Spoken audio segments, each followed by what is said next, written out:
Okay, hi everyone. All right, so hold on one second. I'm trying to get somebody to work here. Okay, welcome to a Wolfram Language Design Review about words and language, which means human language. That is still a thing. Hold on one second. I need to make something work here. Um,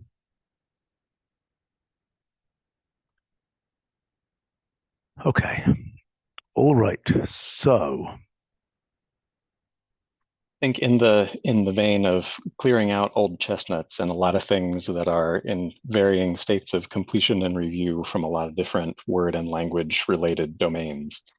There's a lot of stuff here. So there okay, is the overhaul of word data, splitting entities into word and word sense entities. There are also phrase and phrase sense entities, and we need to talk about kind of how we handle that. okay, There's the question that still has been outstanding for a while about we have a lot of different word lists and dictionaries that fulfill different roles in the language in different places yep, that are not all synchronized with each other, and some questions about how we want that to actually be realized. yep, There's also some stuff that's in dev mode in just in language data, some new properties, new pods in the scanner side on alpha side. There's a new domain language family, which is mostly, and Christian Crew can say more about this, but mostly taking things that used to be entity classes in language data and representing them as entities in their own right, because they themselves can have different properties associated with them, and there's a whole hierarchy of things there. Also, some of the design questions about 2 grams, word frequency, and the kind of phonetic phoneme data stuff that we've talked about at different times in the past, but we're still there's a lack of clarity about what we're trying to accomplish in the end there. all right. And a Let's lot of this jump. also Yeah. kind of got started before we entered the LLM landscape, and so there are also some questions about whether there are things we should be trying to use there or how we account for the rise of LLM related stuff, given that that's, this space is something where they're strong. Okay, shall we dive in? Yeah, I think so. One of the things here, the surf word, the word and word sense entities have been set up in the surf, so Yep, they will behave like regular entities for the first time. yep, Ultimately, the thing that we would like to do is get rid of the old WDX word data packlet and have prefetched data have actual yep. entities, have the data, at least there, finally be synchronized with what's in alpha, because the alpha word data stuff has had more surgery and additions and tweaks over the years. Um, so some of this, I think, is just useful to look at and talk about the design. I mean, the names, how the Yeah, individual word senses look. Does this yeah. make sense for us in language, I think? The answer is Um, yes. This looks yeah. good. I mean, I think, I have a minor objection that should be slightly lighter gray because I mostly want to see green, so to Okay. speak. Yeah. But what is that green there?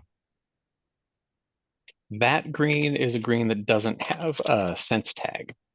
That's one of the things that we've talked about that Meaning it doesn't possibly, have and a sense tag. right. Well, it's also one of the things that potentially, um, an LLM might help with suggesting things to fill in there, I think because that would be that's one of those great. things, right? I mean, it works pretty well just in experimenting with that. And those still will obviously need a human to look over them, but No, but for just to have example, naming a a suggestion sunset, or two, yeah, right? right, Naming a sunset is something that I really think an LLM should be able to do. yeah. And to what extent do we have any hope of being able to get word frequencies for these different word meanings? You mean for like at the sense level, not just at the part of speech That level? is correct. Here's why I think that's not hopeless. Okay, I think Okay. an LLM might be able to do that because it can know what is its representation and embedding space of a green as a piece of land. Right? It has a representation as it, that is an embedding. There's some vector that Yeah. represents that meaning.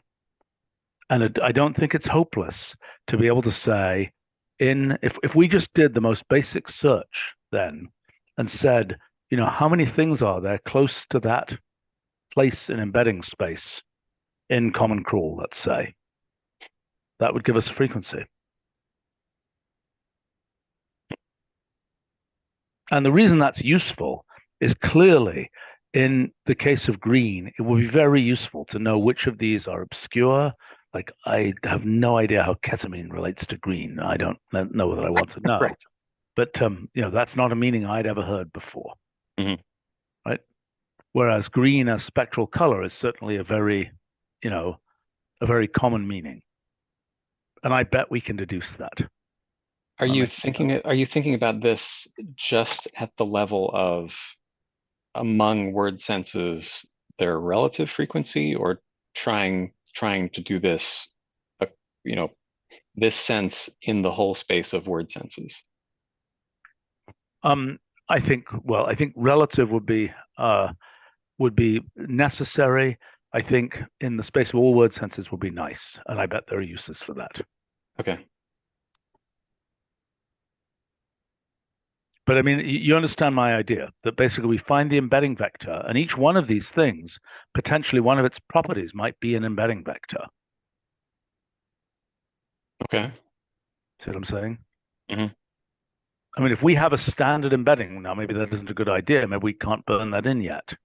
But if we have a standard embedding, then we can say things like, what is the distance in embedding space from this word to this, from this meaning to this other meaning? Okay. Which is very cool if we could do that. I mean, that's what we have, just to give a sense of how that works. Let me just remind people, or does everybody understand how this all works? Everybody understand? Should I remind It people? wouldn't hurt if you can do a quick demo, I think, Yeah, for some okay. people. Let's do something here. In the ChatGPT explainer, I had some stuff about this. Where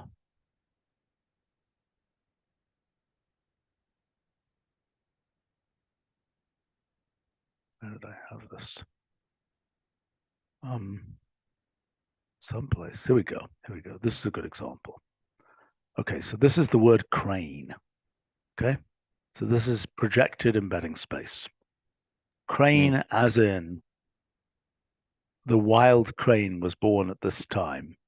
This is in the railway cranes. Okay, so I don't know quite how we represent this, but this is like the center of the wild cranes is up here. The center of the railway cranes is down here. If you get what I'm saying. Yeah, I see. And in general, we know in overall embedding space, that's just a two-dimensional projection of embedding space. Mhm. I kind of think this is useful. I mean, I don't know. Who would be the best person outside of this group to talk about trying to determine? Julio and the Okay, machine learning people. great. Okay, but I like this a Yeah. lot. Okay, This is good. good. I mean, property is similar. I mean, this would be just updating things so that we have something that's more typical of what we currently do. I mean, I think like other Packlets that we've updated, if we're just talking about the word data function, right, we can have a legacy method that lets people get the old stuff if they have Yeah. code that's expecting these I mean, I three-part don't things. understand why, in this case, by the time we're doing definitions, I don't know why we don't have a list of definitions here. I mean, there's semicolon. It's also just kind of a naming difference, right? Because the old word data is just this is something we'll have to account for too. I'm faking this just because we have two different entity types that are feeding in here that have singular versus plural definition properties for now. I think we would standardize that just to definitions. Yeah, fine. But I'm And suggesting when you're talking about a specific sense, you're only going to have one definition. I understand that. I'm just saying that on the right-hand side here, I'm saying this should be a list instead of having a semicolon there. Break the definitions. Yeah, but I mean those aren't multiple definitions. Like if that was in a dictionary, that would be the definition. I know, but I mean, You wanna split things oh, I up like see. that? I see. You're Right. saying this is a single thought. Yeah. Yes. Okay, you're right in this case. Yeah. Okay, you're right. You're right. Yeah. So your basic claim is that anytime it's a single word sense, there's a single thought for the definition. Yes. Okay, I bet that's right. Okay. Sandra is asking on our live stream, would word data dictionary lookup and word list all be the same? I think we're about to get to that. We're not there yet. That is where we're going, but we're not there Yeah. yet. We'll talk about that in a moment. And just to compare, this is sort of the chaos that you get with trying to get all the properties for a word Okay. in word data. American spelling better be not missing, not available. It better just be green. Yeah, it can be. And a lot of that's another question that I had here, because we've, the old design in word data was listing all of the senses and then, empty list if there was no value for that sense for all of these things. Right now, this is just kind of getting flattened out, where if there's not a specific value for some of these other properties, do we want it to collapse down to just, it's missing for everything, or do we want to always return an association of Okay, so the issue is senses? some of these things.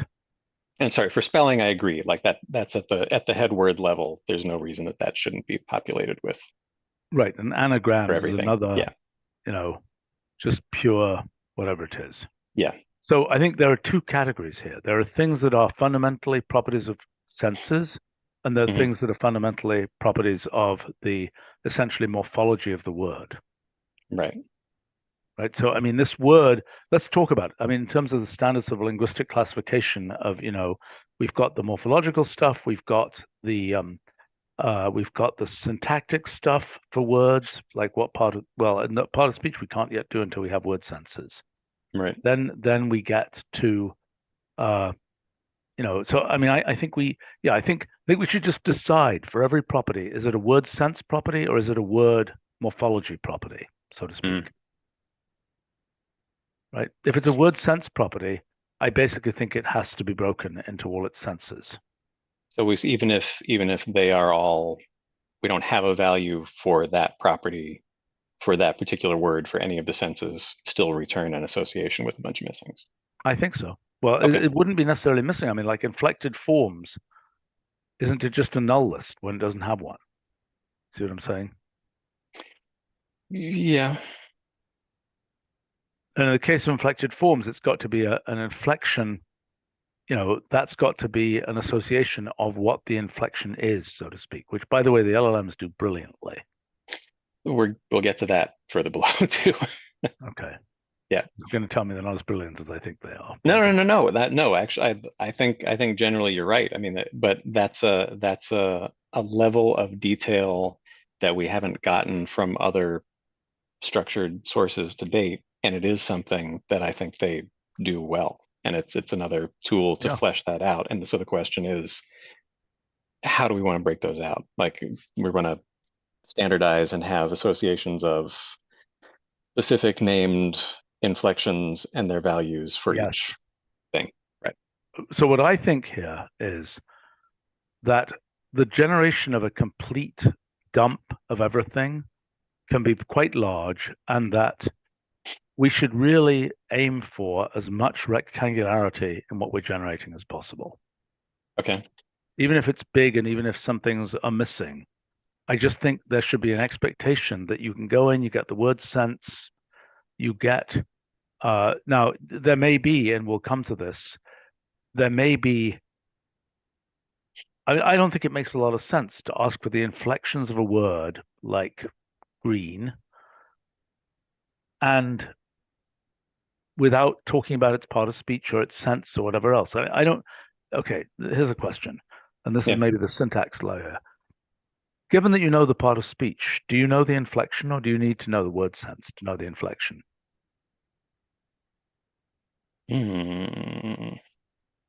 Let's determine that. I don't know. Yeah. My guess is you do not need the word sense in that case. Anybody else want to opine on that? Linguistics-oriented folk, any opinions here? Probably not. Yeah. So the inflections will be common to all senses that share the same part of speech of a given word. That's what I'm is your saying. claim. That's what I'm claiming, which means that we might want to have that means we might need an entity that is green as a verb. Yeah, Or that's it's an that entity class. That question had come up too, right? I It's think that something in potentially makes sense. in Can somebody between else? the yeah. We have people here who know about linguistics more than I do, for So, example. so if we are going to extend this to other languages, maybe we will need that difference. Which difference of inflections being distinct based on In the sense, yes. Oh, okay. interesting. Yeah, I was gonna say I don't see any immediate problem with it, but I haven't given it a lot of thought. Okay. Well, let's find out if there's an example of languages where the Mhm. inflection depends on the sense. Okay, but that still makes us want to have an entity class that is green as an adjective, for example, Right. which I think makes sense. Well, All right. we can represent that. I mean, that it's the kind of thing that because we've factored this out this way, you can have an implicit entity class or implicit entity that is green and, part of speech. I guess it's just a question of whether we want a named stored My guess entity is in that the we will. database. Yeah. My guess is we will, because I think particularly when we, for example, we can absolutely. So here's an example of something we. I mean, absolutely, sorry, that actually that would be the thing that would let us align directly to things like the current n-grams data, because that's the level of frequency that we get. Yeah. Right.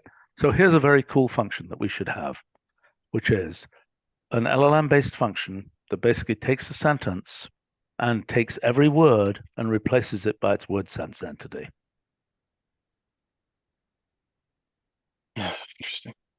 Which it should be able to do. And moreover, we should be able to replace every word eventually by its fully inflected, by its inflection description and so on as well. And again, the LLM should be able to do that. So then actually there's a use case that maybe answers a question that I had further down, which is right now, and sort of historically with word data, we haven't necessarily had, they weren't entities, but let's call them entities, all the entries in word data. We didn't have one that represented every plural form and inflected form of every word. And we would, if you queried for, and I think I have an example further down below, something, if it's a plural of something or some inflected form of something, we would just canonicalize it to the base form and would return data for the base form. Yeah. We want to have a decorator, an entity. Well, a decorator, or do we want to have an entity for every I think we want inflected a decorator form of a thing? No, we do not want entities for every weird inflected form. And by the time we're doing it in ithquil, every word is going to get multiplied by 60 or something for the number of tenses or whatever. I don't think we want that. Because for the most part, the data associated with the things would be, a definition would just be, it's the plural form of this. It's the pluralism, first person, whatever. Well, right, but the way, it's like GeoVariant, something like GeoVariant. It's a wrapper that essentially commutes with a definition. That is, if we say, if it's the word green as a verb, okay? We do not want a separate entity for he will have been greened, okay? Which probably has occurred like 3 times in the whole web or something. You know what I'm saying? Right. But the whole point is he will have been greened. If we say what is we want a definition or something like that of that, what we really want to do is commute the definition inside the will have been, whatever that is, future perfect or whatever it is, right, designator. Right. So if we have a wrapper that means future perfect, means, I don't know what it is. It means third person singular, masculine, whatever, future perfect thing of this word sense then I think we're in good shape. And then, because then that can be factored out. And I believe that that's kind of one of the meta messages of linguistics, is that such factoring makes sense. Hmm. I mean, it could be the case that it's actually an interesting sort of theoretical point about linguistics. It's sort of implicit, I suppose, that you can factor tenses, uh, number, plurals versus whatever, cases in languages that have that and so on, that you can factor Right. those, which is not obvious, but we might as well use that fact that it is an assumption of linguistics that you can factor those things, I claim. I don't know if anybody else wants to agree or disagree with that statement. If you couldn't factor those things, go ahead. Sorry, one or two things this brings to mind for me. So first of all, because some of these terms are different parts of speech, they will have different forms. So for example, some of these will be able to be modified to greener, but not all of them. So if we, type in greener and look and try and get all these properties, there will only be a subset of green. It will not be all of these words. So I think that's definitely something to keep in mind. Let's take that apart for a second. Okay, so you say if what comes in is essentially I don't know what the general case of the word inflected is, but a modified form of the green base word, then one very interesting question is, which senses, what could this be a modification of? Because clearly greener cannot be a modification of the verb form of green. But it could be a modification of the adjective form of green. Yes. And so okay, so that's a good function that we haven't really necessarily thought of before, which is given an explicit, given a surface level, word like greener, what symbolic representation is that consistent with? So essentially, another way to put this is the following. Imagine that you put in a word like greener. Okay, imagine you put in green. If you put in green, essentially the semantic parser will say there are all these greens that it is, in fact, we've got a list pretty much here of those are, the semantic parser will say your green could be any of those greens. Am I making sense? Yes. But if we type in greener, the semantic parser is going to say there are now 3 possibilities for that, and they all relate to, I don't know, like the sick green, the maybe the unripe green, those kinds of things, the gullible green, etc. Right? So in other words, the semantic parser is going to return something that is different depending on what the sort of surface word is. Does that make sense to people? And that seems like a reasonable way to do it as well. So, okay, good point. Thank you for that point. And this sort of ties into one other thing. I don't know if we wanted to get into the sort of the World Atlas of Language Data stuff here, if that was something we were going to get into. Okay. So the only comment I had to make about that is that could provide us with a helpful framework to determine which specific wrappers we are working with and how they function. Well, wait a minute. Wrappers as in like plural or sure the way we model. Right. No, that's I mean, inventorying what can happen in all the languages of the world is worthwhile. I mean, I think, yes. I mean, I don't know how many. I know, like Ithquil, for example, has tried to inventory many of the possible tenses, and I'm sure the World Atlas thing has another inventory of possible tenses. But I mean, I know that the hortative, pluperfect, whatever it is, which may occur in no human language, is you ought to have had, or something like that. I'm not sure I can do it. What that would be, but well, and the other point is, in English we break all that apart, and it's lots of different words. In other languages, we might have all those things stuffed together, so to speak. Mhm. Yeah. Yeah. Oh. I mean, I just think it could be a good starting point. I don't No, think it it is. needs It's to be kind of important. the It's important. full. We have to inventory as much as possible.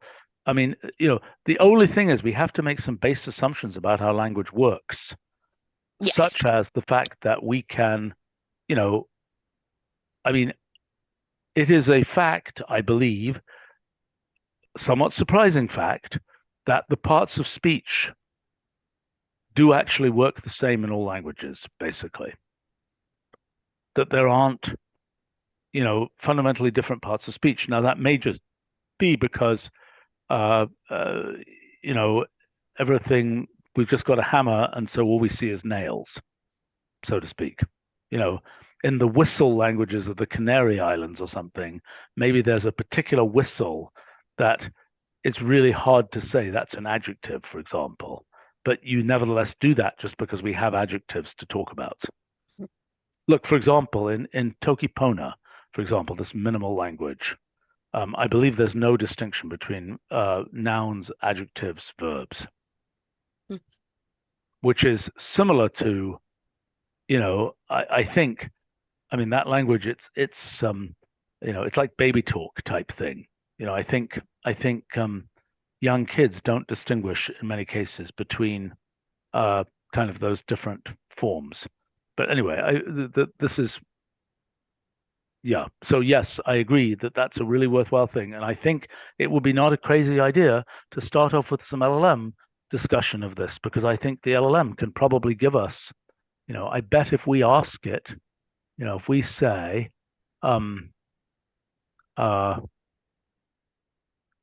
give a list of verb tenses of give list of all verb tenses in English.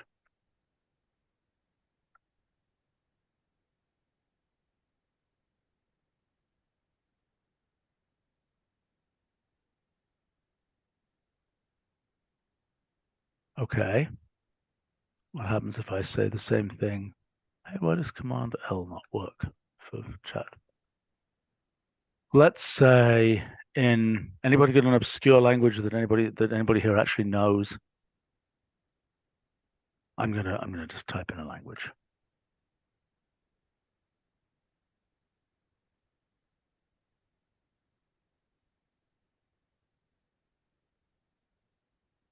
Wow.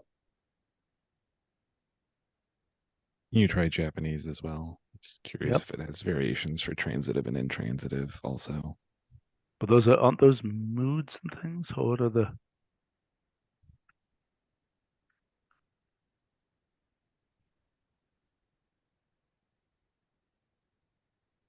Oh, these do have moods here.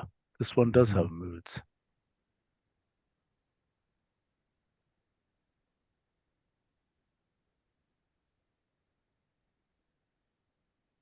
Okay, yeah, so it's not partitioning based on the form of verb, but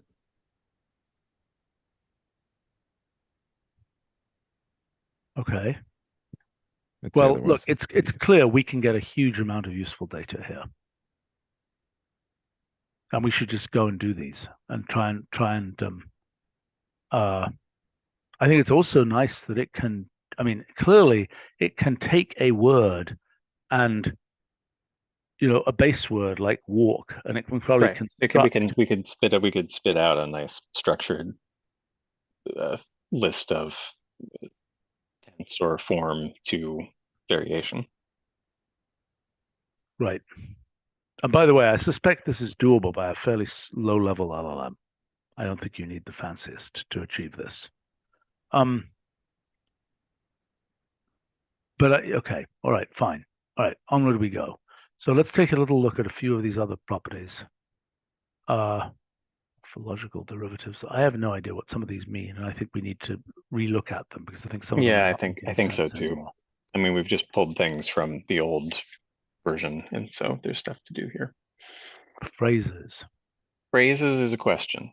So we, for the time being, Leroy had split out anything that's a multi-word, a multi-string thing from word data, and those are living as phrases and phrase sense.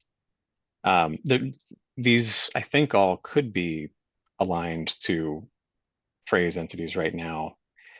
I've never been crazy about the phrase type name, but haven't come up with a better thing Okay, to so call look, them. I've got some comments about this, okay? Yeah. Bowling green, I'm buying it, okay? Green frog, I'm not buying it. Sure. Okay, green dinosaur, I'm buying it even less. In other words, there are things which are things where they're clearly just somebody slapped an adjective on another thing. Yeah. Yeah, where there is a factoring of meaning. In other words, you know, isn't it the case that one of the features of language, I mean, this kind of compositionality idea for language, which is, you can put things together and together they mean something which is the together meaning, so to speak. And then there are things which don't work that way, like a bowling green. I don't think, well, maybe there's a notion of a green, but I don't even know what a bowling green is, so maybe I shouldn't. Clearly, a green beret, which is somewhat a proper noun, is not the same thing as a beret that happens to be green. You see Right. what I'm saying? Yeah, of course. But a smooth green snake, I strongly suspect, is a snake that happens to be smooth and green. And a green-eyed monster is surely, or green-eyed is somebody who has eyes that happen to be green. I bet. I mean, I think it's envy. Green-eyed has a connotation of envy, and I'm looking at green dinosaur, and apparently green dinosaur is actually a term like referring to a living fossil or so-called green dinosaur. Oh, okay. Well, then so some of these things that seem a little nonsensical but it's worth reviewing some of those. Okay, but if that's the case, these like should be phrase entities. Okay. If they are the definition is, and I bet we can ask an LLM this, right? Given this thing, is this compositional or is it not? Yeah.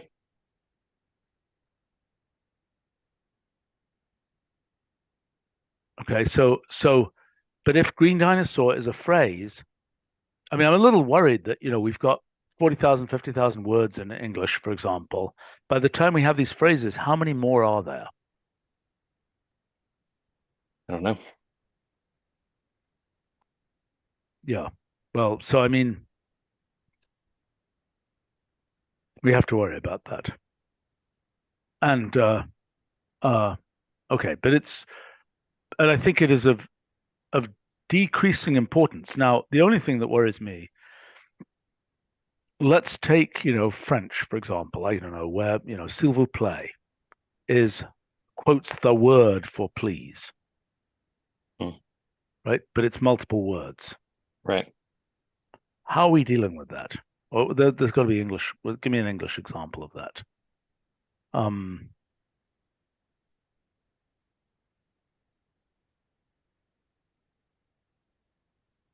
Gosh, there are surely English examples. But for English, So you have all these verbs that are compound verbs like pick up, catch up. I see. And then, yeah, okay. So, but then you have weird things like weblog. Or actually, I had one, there are ones that are hyphenated and might not be. Like I had one yesterday, co-found. Oh, yeah. Okay? Which looks really weird, smooshed. But nevertheless, to me like somebody misspelled confound. Yeah. But, yeah. Yeah. Right. So, but my principle that most words smoosh. So we should, smoosh is the future, so to speak. But I think, and then the question is what hyphenated words versus, like purplish green here, is that, or red green? It's complicated. You know, I know my friend Chris Cole has thought about this endlessly. We might try asking him something about this. I mean, he's tried to figure out. His favorite example is air vent. Is air vent, you know, it's not in dictionaries apparently, yet it's clearly a word in some sense. But in what sense is it a word? We've got corners of this whole business, but we've clearly got a lot of stuff that isn't corners, so to speak. Yeah. Okay. I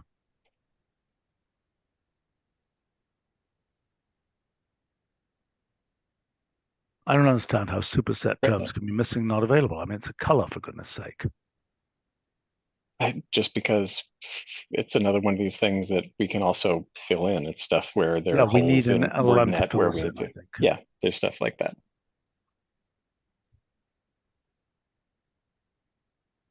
I mean, that's crazy too. Written frequency is exactly this. So how could we have a written rank and not a written frequency? The old frequency things, I don't know where that stuff came from. The word frequency per year is the stuff that we got from our own Ngrams database. That the written frequency, written rank things are. Okay. I don't even know. All right, let's keep going. We're Right. What's all this? Just at the word sense level. Mostly the same set of none of the things that are only word level, but the things that are specific to the sense. I guess there's a question here about whether we want to push things down to the sense level and duplicate them there, like American spelling was a good case. Do you want that to live only at the word level, or do you want to also duplicate those down to the sense? Right. Don't know. You know, I kind of like keeping them at the word level to more clearly. But is it correct? Or are there senses in which it is? You know, what? I'll give you an example between British and American. I'm pretty sure ensure, INSURE versus ENSURE. If you say in American, right, you would still, I think you still have the EN form in American, don't you? Or not? Yeah. Yes, we do. There. Okay, I'm pretty sure there are some examples where the American form is degenerate, so to speak, where it's distinguished in the British form and not in the American form. So what for us? What does that mean? That means, I see, that means for a certain word sense in American, since we're basing our words on the American spellings. Well, again, somebody's got to answer that. I don't know the answer. Yeah. No, it's good. We can see if we can find some examples of that. But I mean, we have to have certain assumptions about language, and it could be that it's good enough, like this compositionality assumptions are, you know, or everything has some part of speech, for example. There aren't words. I don't know what happens in languages with whistles and things, whether there can be things that are, I believe everything is bucketed into parts of speech. Is that a true statement from linguistically oriented folk here? In other words, if you take tonal languages, for example, those are like diacritical marks. Is that true? I mean, they're treated that way. They're not treated as a tone on its own means something. Is that true? Yes, I believe that's true. Generally, yeah.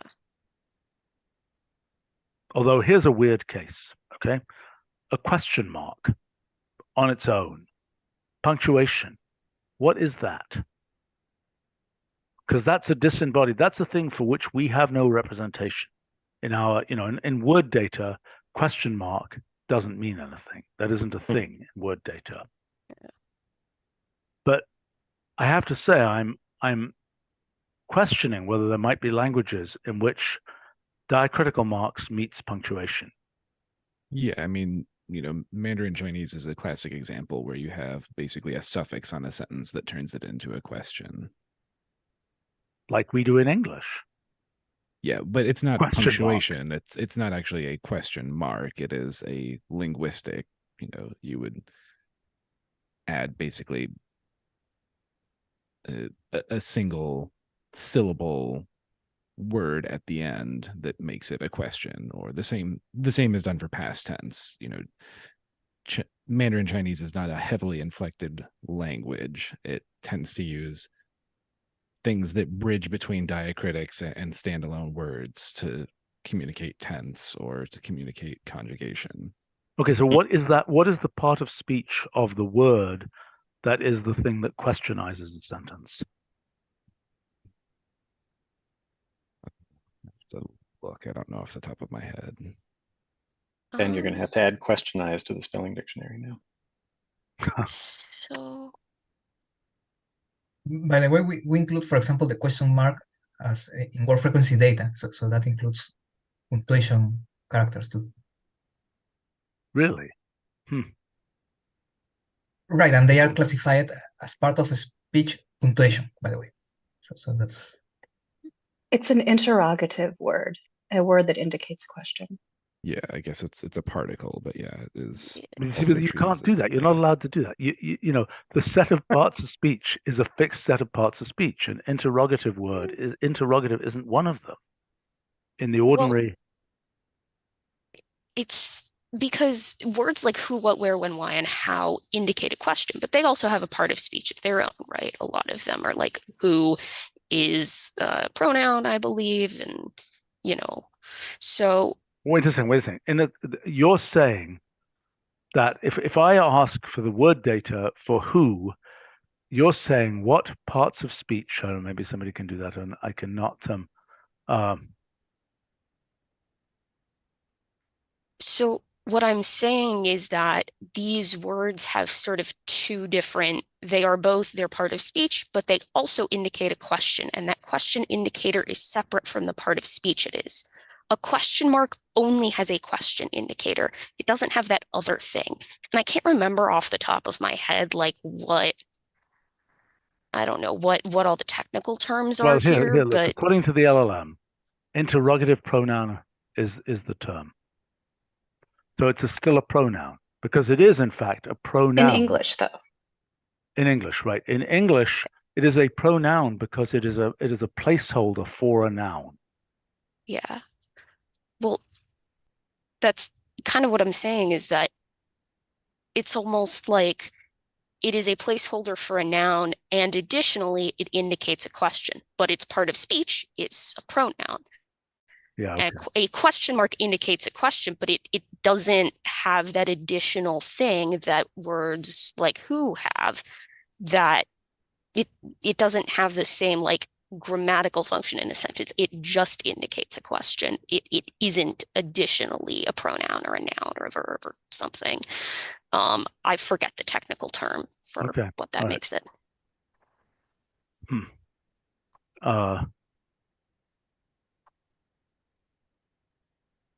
Let's see. Dimitri on our live stream suggests draft, D-R-A-U-G-H-T, and draft, D-R-A-F-T, as in beer versus horses. Oh yeah, you're right. To draft, as in draft in American, is just D-R-A-F-T, right? A draft. How do you spell a draft beer in American? D-R-A-F-T. Okay, then we've got an example here. The word sense breaks differently into British and American. In British, the spellings work differently. So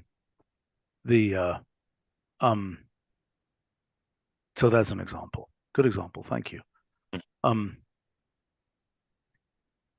Okay.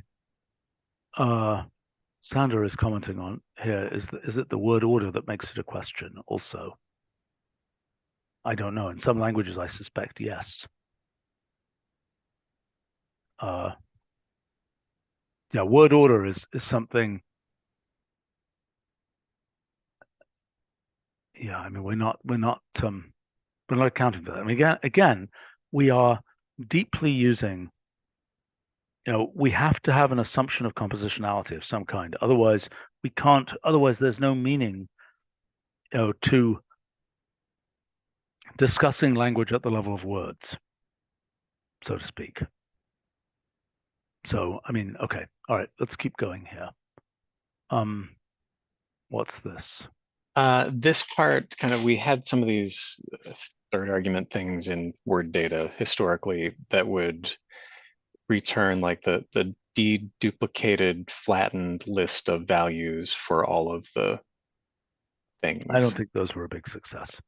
Okay. I mean, I'm just wondering, like, is there utility in having some property or option or something somewhere? Because when you're working with word data, I could imagine there being cases where you can just always throw common name at things and get the words out. I just don't know if there's sort of value in working with word stuff where sometimes you're really not going to want to have all the yellow boxes. You're just going to want strings. You don't need the additional. I get it. You know? Yeah, I mean, I was just doing some stuff with biosequences yesterday, and it was a little bit frustrating having to say sequence string all the time. Right.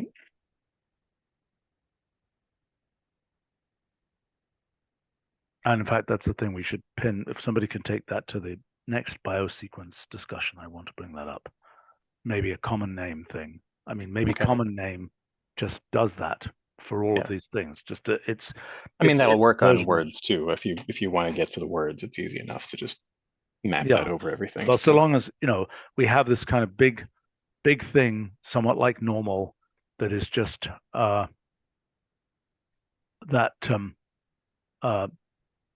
that seems like a potentially reasonable way to do it. Right.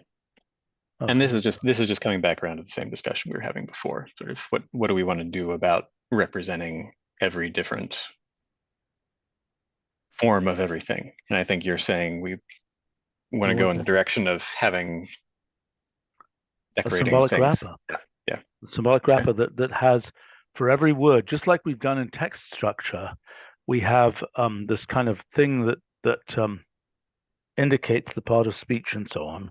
So I think we want to generalize that and just have some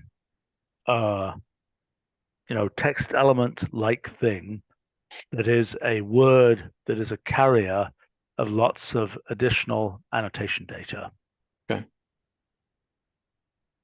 And then just load it up on, because we could load it up and it could say things like, this is in this language, this is with this locale, this is this whatever. It can have all kinds of information.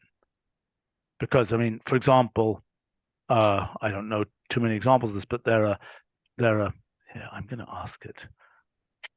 My friendly LLM, give me a word that appears in English, French, German, and Swedish with the same spelling.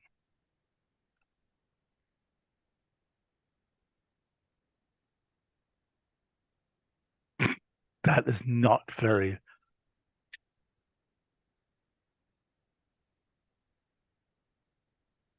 Okay. Well, I think one example of a word in every language is taxi, right?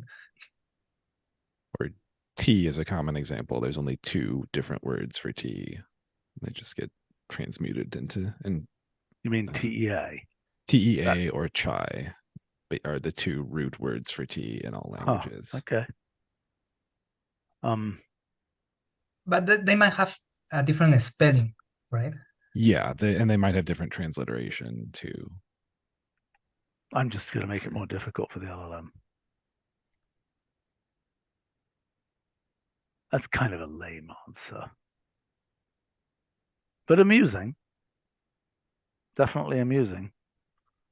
Okay, but anyway, so my point is, each one of these things, presumably our entities, our English word, fish as in search is the English word. That presumably has to be recorded in the entity. Right? Yes? Makes sense? I think so.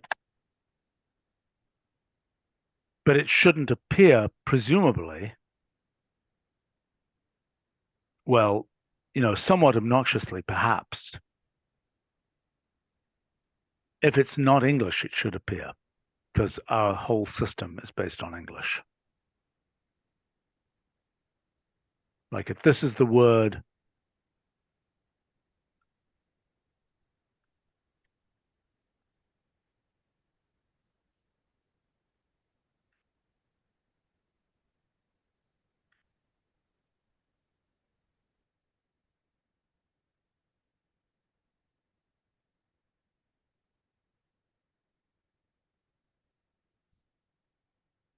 no, you silly LLM.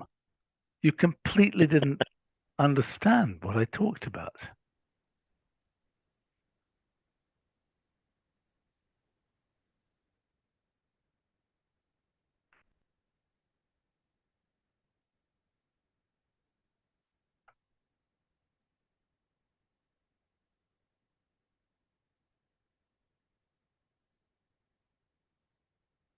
No. Okay, LLM. Not a lot of points there.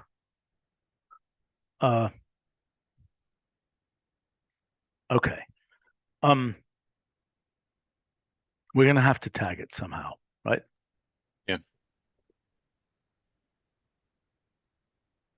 I don't know how that's going to work in terms of the. I mean, look, the fact is, in the case of a place, we'll say Springfield, Massachusetts, United States, and in this case, we could elide. We could say it is fish. Word, whatever it is, fish. Well, adjective or something. English, and we elide off, and that's its canonical form. Is that entity with those list of things in it, and we elide out the English part when we are treating it, when we're yellow boxing it, and so on. Does that make any sense? Not sure. Just trying to think about the best way to handle it. Okay. All right. Okay. Let's have a quick look on for some of these other things. Sure. I mean, we can This is continue very, again and yeah, we will think need up to on continue everything. this, but Yeah. but I mean the fact is that I think it's really, we are doing this, the fact that we delayed this for a decade is frustrating, but it has the silver lining that we get to use LLMs now, which I really think is quite transformative in terms of making a lot of things that were, very painful curation tasks now become Yes. rather straightforward. I think we still have Christian, right? I guess this is his domain here. If you want to talk about what the changes are. Oh, yeah, sure. So basically, the difference with the previous classification post, the one that's now in production, I mean, you could say that the classification tree, it's not only looks more nice because we have to go through design, but now you can see the classification tree for a single entity. For example, if you just ask in this case for French, previously you would only see a classification tree if you ask for more than two entities. You would see the relationship between them, which it's still something that I get it. done. That's nice. Hmm. By the way, just a small point. I mean, in terms of visual appearance, this thing should be smaller if there are so few things in it. You don't need this vast space for that tentacle there. Small point. Do you understand what I'm saying? I mean, I think there's some auto sizing for graphs, and it's probably being ignored for purposes of this rendering. I also think that it's confusing to have. I mean, I know that this is pinked here, for some reason I don't understand, but I don't know, maybe this is not a realistic color coding, but I think that using the yellow, which is the traditional yellow box thing, for these language groups might not be the right thing. Would you want to reverse it or have a different scheme? I don't know. I mean, just have a scheme. I mean, it's unclear to me. But let me just take a look at what happens here. Yeah. there is like, for example, the case that because that's the case in which two languages have not the same root family. Well, then you've got to say that. You've got to say that explicitly. You can't just oh, show this. That look, it's not clear that we didn't just put up two results here. I mean, in the case of, can we see one where they are related? sure. Yeah, Yeah, there. Okay, and why is this going down the page and the other ones are going across the page? It's mostly because the other ones, you could say the base trees, you just have like the first two top levels, right? Like the parent and you could say the grandparent. In this case, yeah, you go up to root family, which I understand, but you can't have it be inconsistent. I mean, you could draw this tree and you can render it nicely. So it's a little tiny tree, but it just goes, down 2 levels. You shouldn't have. Also, the thing is that with these trees, the basic trees, we also show the siblings. Like when in these cases they have like one sibling, right? But there are some cases in which you have a lot of siblings, and when you put it vertically, it looks crowded, and you Well, cannot see. How worthwhile is it to show 50 siblings, or should we just have, like we do in the tree rendering system now, in the modern tree rendering system, we have a cutoff in the number of siblings, and we just have a dot, dot, dot, and we say how many are missing. I would say we have been trying originally, because the original graph was vertically. I would say we could handle like 3 or 4 siblings.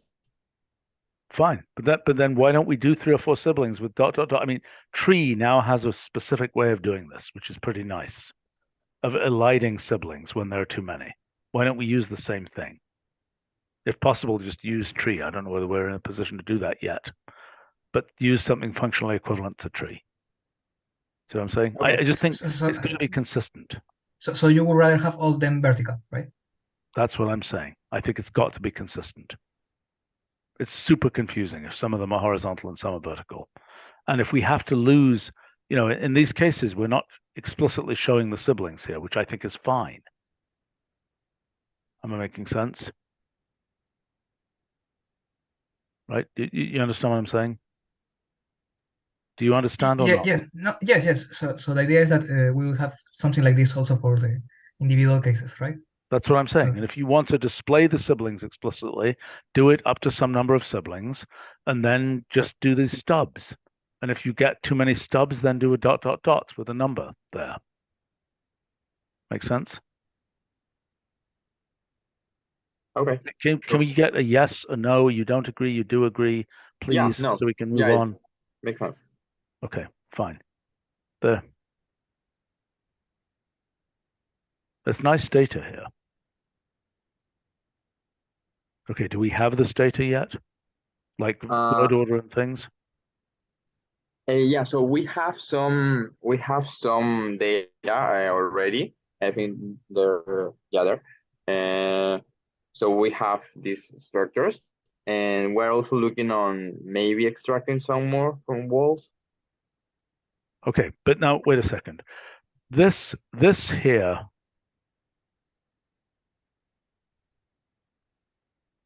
this seems crazy, what's being actually said here in detail, because you're repeating things. If you say, you just say, I don't understand why you need a left-hand side here. The left-hand side doesn't seem useful. So I'm saying, because you're always going to show a subject to verb and object, a subject to negation of verb and object.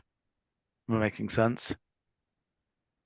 So you don't really need the left-hand side, which is just going to repeat the right-hand side. Am I making sense? Do you understand what I'm saying? Yeah. Yeah, sure. So you would say like only present the values, the yes, values. In this case, I would say. And I don't think plus is the right thing, because plus is a commutative operator, and you're specifically trying to show ordering here. Okay. So I don't know exactly what the right thing is, but it isn't plus.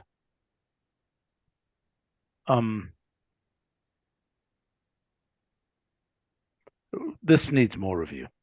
I mean, there's a lot of great stuff here, but I think it needs more review. what is an inventory size, given that what does that mean? What's that number for English?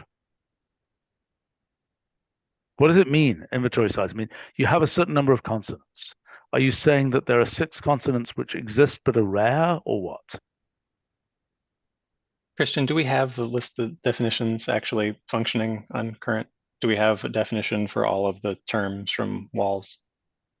I am not sure actually about it. We could try it. We have the definition. Can you click the link, Stephen? I mean, this will work on the sorry, not there, the link to the site. I know how to do it for English, which I actually know.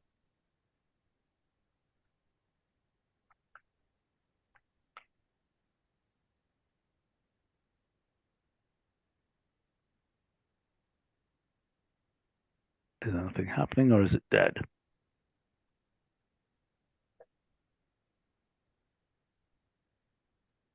Not encouraging so far. But I mean, in this case, for example, vowels, A, E, I, O, U in English, but Y sometimes. Is that what this means? Hey guys, come on, you got to yes. say something. I can't deal with a meeting where you don't say anything. Okay, if you're not going to say anything, we got to move on. Usually things like that are either for very rare consonants, because it's less referring to the letters and more the actual sounds. So either they're sounds that only exist in some dialects, Okay.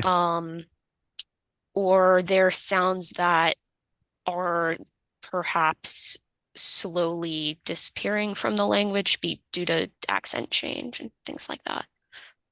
There can be a handful of reasons, but it's generally that there is a consonant that appears in this language, but not in every version of this language, due to pronunciation reasons. Fair enough. But then we need to clarify that, because I'm guessing here, but for example, in Spanish, you used to have like A, B, C, and then there's CH, which is a che in Spanish, and then for example, the double L used to spell llama. It used to be only one consonant. So I'm guessing that's probably the difference. I see. Well, but that needs to be clarified, and then there should be a list of the actual things, right? Right, that makes sense.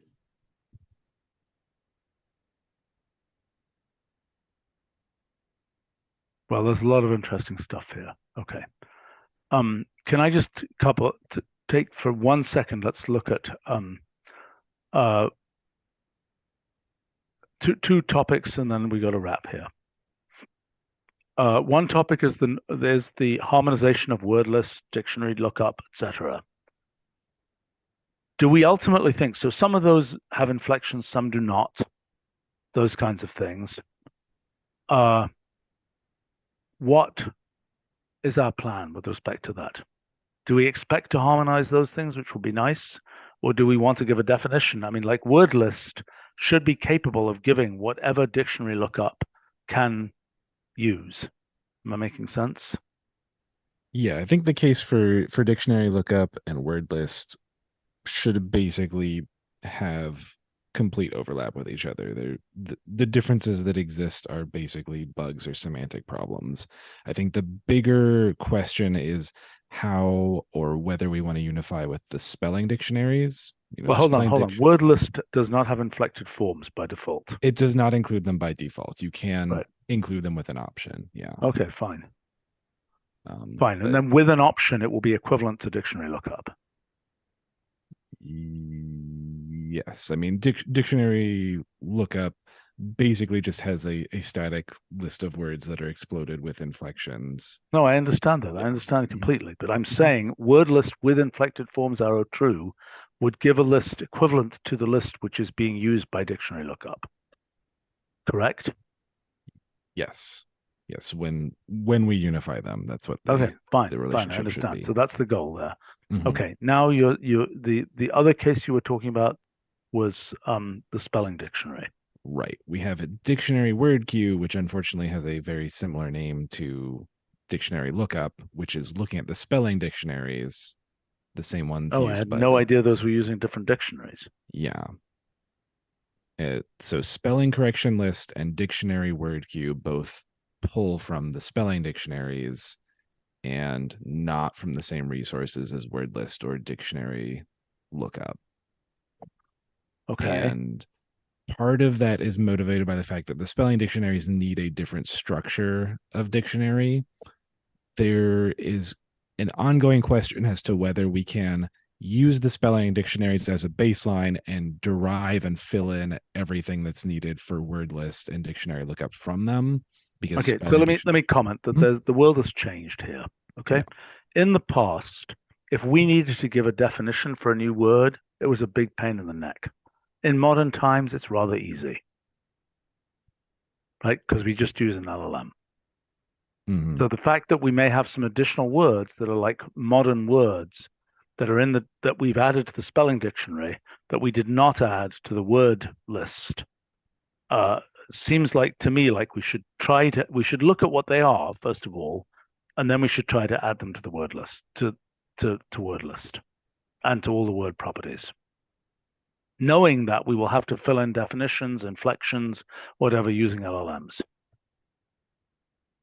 Am I making sense? Well, we can take a look at the spelling dictionaries and get a sense of the, Now, I mean, how we much may of a have added project that our is. trade names and things into the spelling dictionary, and we may want to exclude some words from the full treatment. I mean, there may be proper names in the spelling dictionary that we don't want to include, those kinds of things. Right.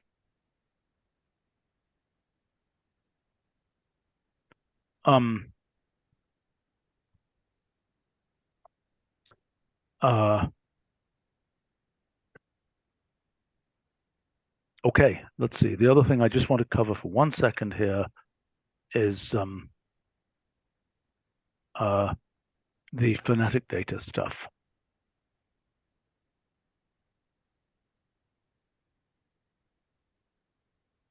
Okay. Look, how many phonemes are there in the world? Like 100 or something that are traditionally identified? We should absolutely have an entity, an entity type for phonemes, which are, if I'm not mistaken, I mean that, like you say, the voiced pharyngeal fricative and things.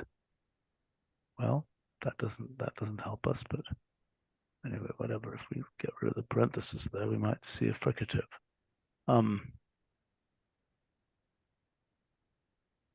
What the heck is that? That's an IPA representation.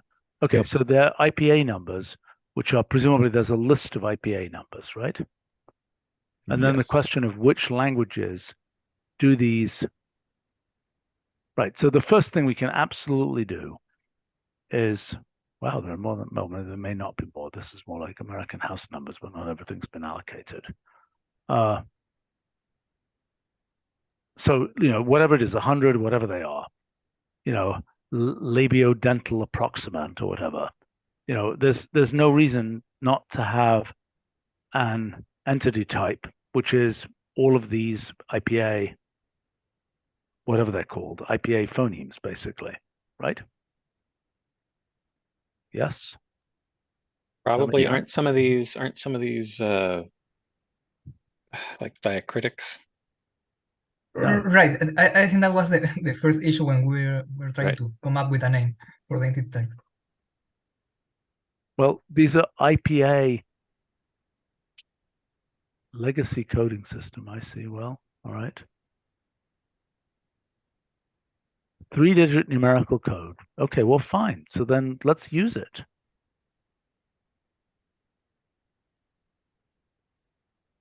Phonetic entity, we can call them, if nothing else, if we can find nothing else to call them. Okay, and subtype things as whether they're a Diacritics or diacritic or, yeah, okay. Beaky voice? That's weird. The heck is that? That's an official designation? Yes, it is. What is it? Is that like vocal fry? Is it that kind of a thing, or? It's like, I'm very creaky. Is that what it is? I think so. I think there are some languages that use that as part of some kind of distinction. You know, yeah.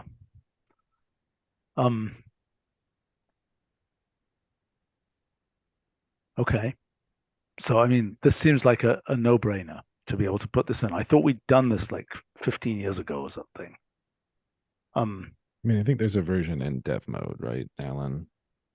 There's somebody had done a rough scrape in Wursa, but I think that the main question was, we were running up against what do we actually want to call it? Like phonetic entity seems generic Why not? enough. If we're okay with just having flattened Yeah. out the consonants, vowels, diacritics, supersegmentals, each individual thing is its Yeah. own thing, and we And then an at least IPA, can say something about each of them. right? And they have a Unicode representation of these IPA things. So if we see that, we can map it into this phonetic entity. Yeah.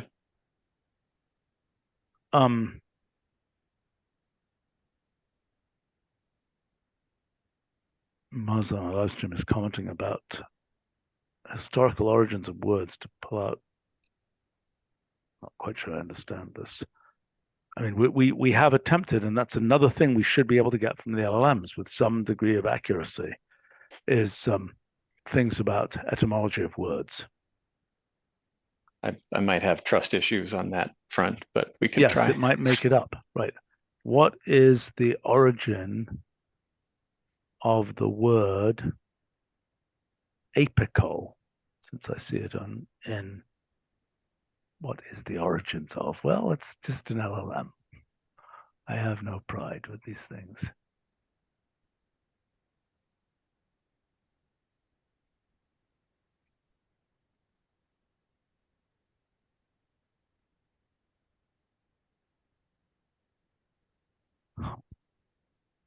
Okay. I have to ask this.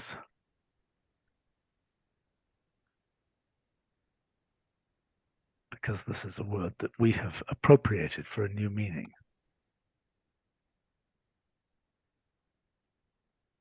Very conveniently, it's not corrected by spelling correctors. Okay. Who knows? Well, okay. I mean, at least, one thing that we can at least do in a case like this, we can get it to give more structured output. And at the very least, the question is its ability to bullshit such that it will come up with a word, yeah, it probably will, in that language. I mean, honestly, it's going to do the same thing that etymologists are going to do. It's going to say, this word looks like this other word. They must be related.